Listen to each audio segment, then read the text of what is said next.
हरे कृष्णा, राधे राधे सभी को। तो हम माघ शुक्ल पक्ष जया एकादशी की कहानी आपको सुनाएंगे। तो सुनिए। धर्मराज युधिष्ठिर बोले, हे भगवान, आपने माघ कृष्ण पक्ष की षष्ठतला एकादशी का अत्यंत सुंदर वर्णन किया।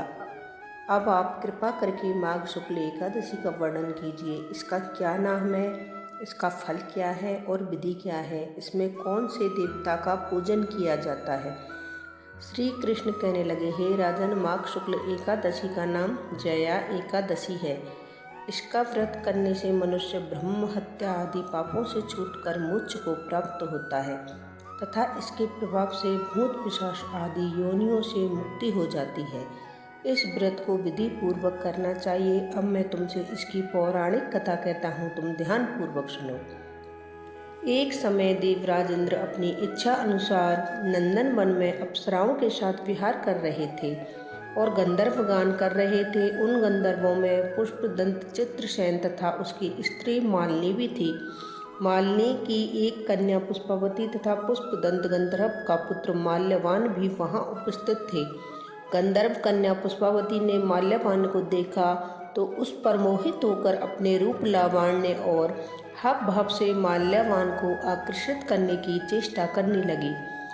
पुष्पवती भी अत्यंत सुंदर थी। पुष्पवती के सौंदर्य को देखकर माल्यवान भी मोहित होकर अपने गायन को सुरताल को भूल गया। ये दोनों भी सभा में नृत्य करने के लिए आए थे, परंतु परस्पर मोहित हो जाने के कारण उनका चित्त भ्रमित हो गया, इसलिए वे शुद्ध गान न गा सके।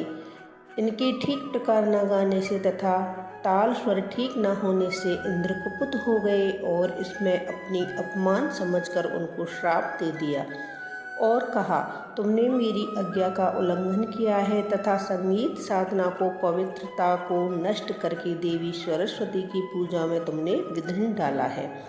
अतः तुम्हें मृत्यु लोक जाना पड़ेगा और देवलोक के निवास के बदले अब तुम अधम पिशाच अशैमी जैसा जीवन बिताओगे।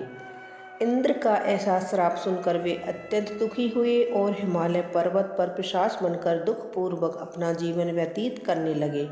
उन्हें गंधरस तथा स्पर्श आदि का कुछ भी ज्ञान नहीं था। वहाँ उनके बहुत दुख मिल रहे थे और उन्हें एक क्षण के लिए भी निद्रा नहीं आती थी।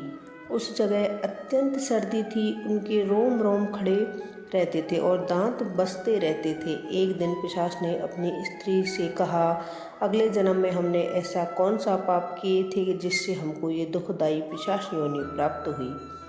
इस योनि से तो नरक के दुख ही सहन और उत्तम है। इस प्रकार चिंता करते हुए वह अपने दिन व्यतीत कर रहे थे। देवयोग से तभी माघ मास में शुक्ल पक्ष की जया नामक एकादशी आई। उस दिन उन्होंने कुछ भी भोजन नहीं किया और कोई भी पाप कर्म नहीं किया, केवल फल फूल खाकर ही दिन व्यतीत किया और शाम के समय दुखी होकर पीपल के वृक्ष के नीचे बैठ गए। वह रात्रि इन दोनों ने शीत के मारे अति दुखित होकर मृतक समान आपस में चिपटे हुए काटी तथा उस रात्रि को निद्रा भी नहीं आई।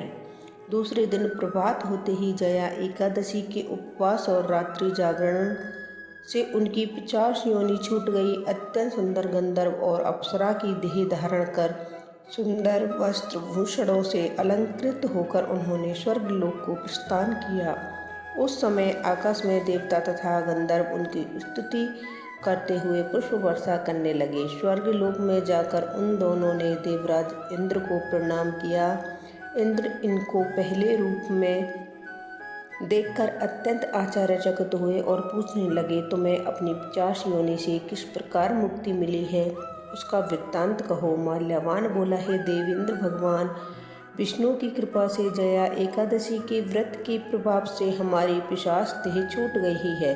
तब इंद्र ने कहा, माल्यवान, भगवान की कृपा और एकादशी के व्रत करने से न केवल तुम्हारी 50 योनि छूटी है, वरन हम लोगों को भी वंदनीय हो गए हैं, क्योंकि विष्णु और शिव के भक्त हम लोगों के वंदनीय हैं। अतः आप धन्य हैं, आप दोनों आनंद पूर्वक विहार करो। श्री कृष्ण कहने लगे, हे युधिष्ठिर, इस जया एकादशी के व्रत से योनि छूट जाती है। जिस मनुष्य ने इस एकादशी का व्रत किया है उसने मानो सब यज्ञ तप दान आदि कर लिए। जो मनुष्य जया एकादशी का व्रत करते हैं वे अवश्य ही 1000 वर्ष तक स्वर्ग में वास करते हैं। फलाहार, इस व्रत में गूंद गिरी के पाठे ग्वार पाठे का सागर लेना चाहिए। दूध दही कूटू से बनी मिठाइयाँ या सामग्री और फल तथा मेवा लिए जा सकते हैं। राधे राधे।